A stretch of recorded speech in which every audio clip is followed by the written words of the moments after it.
জননী, আজ এই সাগরের তীরে পুজো মন্দিরে তোমার আমি মনের মতো করে সাজিয়ে দিতে চাই মা, একটু বসো মা।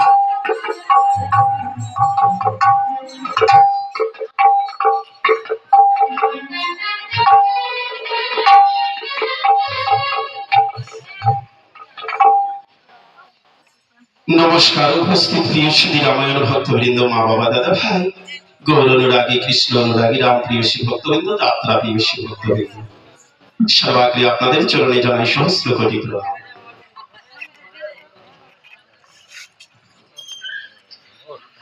তবে এই হচ্ছে আমাদের যাত্রার মধ্যস্থ মা বাবা। আজ আমরা ককারবোধন দেবী দুর্গা পুজো তুলে ধরেছি, তাই আসল মা বাবা, দাদা ভাই, কি আর বেশি বলবো, কেননা আজকাল সকলেই জ্ঞানী গুণী বুদ্ধিমান জীবী শিক্ষিত সমাজ, আপনারা বুঝতে পেরেছে। আমি এখন পয়সার কথা বলবো, তাই আসল মা সকল আপনাদেরকে প্রথম আসতে হবে। মায়েদের সীমন্তে সিঁদুর পরিয়ে দিন, যে মায়েদের সীমন্তে সিঁদুর রয়েছে আপনারাও সিঁদুরের টিকি নিয়ে যান। আসুন আসুন মা, তাড়াতাড়ি করে চলে আসুন।